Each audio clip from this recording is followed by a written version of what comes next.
Nostalgia is a sentiment that tugs at the heart, prompting us to glance back and yearn for moments that seem forever lost. The very essence of nostalgia lies in its ability to transport us to a time and space that might be long gone, yet lives on in our memories. But what is the philosophical underpinning of this wistful yearning for the past? To embark on this intellectual journey, we must first acknowledge that nostalgia is not a mere indulgence in sentimentality. It is, in fact, a complex interplay of emotions, memories, and existential ponderings. As the renowned philosopher Søren Kierkegaard once noted, life can only be understood backward, but it must be lived forwards.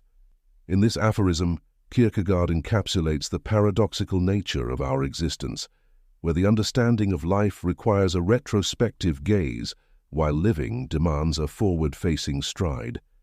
Human consciousness is entangled with the threads of time. From Heraclitus, who declared that no man ever steps in the same river twice, to Augustine's musings on the nature of time in his Confessions, philosophers have wrestled with the elusive nature of temporality. Nostalgia, it seems, emerges as an acknowledgement of this temporal paradox. Consider, for instance, the yearning for one's childhood. Why do we, as adults, often find solace in revisiting the innocence of our youth? Jean-Jacques Rousseau, in his seminal work Émile, argued that children possess a natural virtue, unspoiled by the corrupting influences of society. Does our nostalgia for childhood then represent a longing for a time when our souls were untarnished by the complexities of the world? Yet Friedrich Nietzsche, with his eternal recurrence, challenges the notion of linear time. If every moment is to be repeated infinitely, does nostalgia lose its significance? Nietzsche's radical proposition forces us to question whether the past, present, and future are merely illusions, a notion that might render nostalgia as a whimsical dance of shadows. A nostalgia in its purest form is not confined to personal memories. It extends its reach to include collective experiences and cultural eras. The Romantics, with their reverence for the medieval past, and the Renaissance artists, inspired by classical antiquity, exemplify nostalgia's aesthetic allure. In his Ode to a Nightingale, John Keats captures the bittersweet beauty of nostalgic longing. Away, away, for I will fly to thee, not charioted by Bacchus and his pards, but on the viewless wings of poesy. In his Odes, Keats seeks to beat the mundane reality through the wings of poetry, echoing the timeless human desire to escape into the arms of a more enchanting past. However, in our pursuit of the aesthetic idealization of the past, do we risk distorting reality?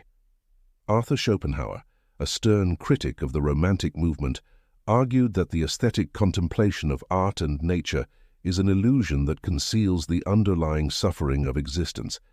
Does nostalgia, then, veil the hardships of bygone eras in a cloak of rosy hues, blurring the lines between reality and reverie? In his monumental work In Search of Lost Time, Marcel Proust goes into the recesses of memory. Proust's narrator, tasting a madeleine dipped in tea, experiences an involuntary flood of memories, illustrating the capacity of sensory triggers to transport us across the temporal landscapes. Yet memory is a shapeshifter, a kaleidoscopic prism that refracts and distorts the past. The cognitive neuroscientist Elizabeth Loftus has conducted extensive research on the malleability of memory, highlighting its susceptibility to external influences. In light of Loftus's findings, can we trust the authenticity of our nostalgic recollections, or are they mere illusions crafted by the capricious workings of our minds? The philosopher and psychologist William James once remarked, "There is no more miserable human being than one in whom nothing is habitual but indecision." Does nostalgia then serve as a bastion of habit, offering us a refuge in the comforting familiarity of the past, shielding us from the anxiety-inducing abyss of the unknown? As we stand on the precipice of the third decade of the 21st century, the landscape of nostalgia transforms. The digital era, with its relentless march forward, has altered our temporal consciousness. Social media platforms act as repositories of our memories, curating visuals of our lives. But in this age of hyperconnectivity, where every moment is documented and shared, do we risk diluting the authenticity of nostalgia? In his work, technology and the character of contemporary life, philosopher Albert Borgman explores the impact of technological advancements on human experience. In a world saturated with screens and virtual connections, does nostalgia become a commodified sentiment, packaged and traded in the marketplace of digital exchanges? Is our longing for the past compromised by the constant bombardment of curated nostalgia, neatly packaged for consumption? Moreover, in the relentless pursuit of progress, do we sacrifice the present on the altar of a utopian future? Martin Heidegger, in his seminal work Being and Time, warned against the dangers of technological inframing, where the essence of being is reduced to a mere standing reserve for technological exploitation. Does our nostalgia for a simpler past, then, signify a rebellion against the dehumanizing forces of modernity? In our exploration of nostalgia, we cannot evade the ethical dimensions that underpin this sentiment. Is there a moral imperative embedded in our longing for the past? The philosopher Emmanuel Levinas emphasized the primacy of the other in shaping our moral responsibility. Does nostalgia in its essence prioritize the self over the collective other, reinforcing a narcissistic worldview? Consider the phenomenon of cultural nostalgia, where certain periods are idealized as the golden ages. Does the glorification of a bygone era inadvertently marginalize the voices and experiences of those who were oppressed or marginalized during that time?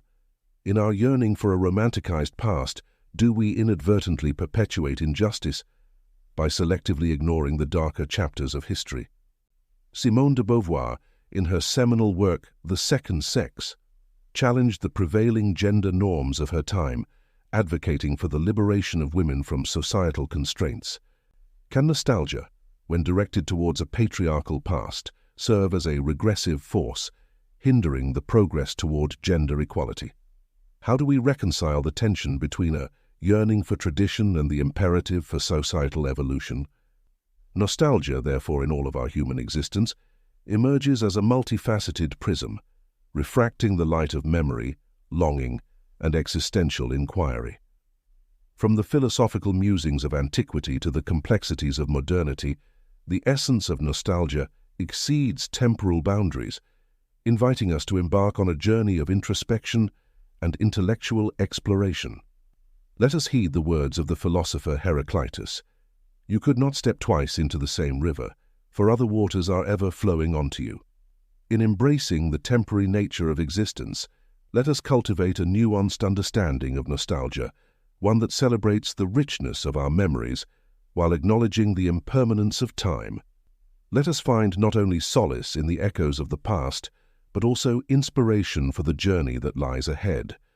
For it is in the interplay of remembrance and renewal that the essence of the human spirit finds its truest expression. In the words of the poet Rainer Maria Rilke, "Let everything happen to you, beauty and terror. Just keep going. No feeling is final."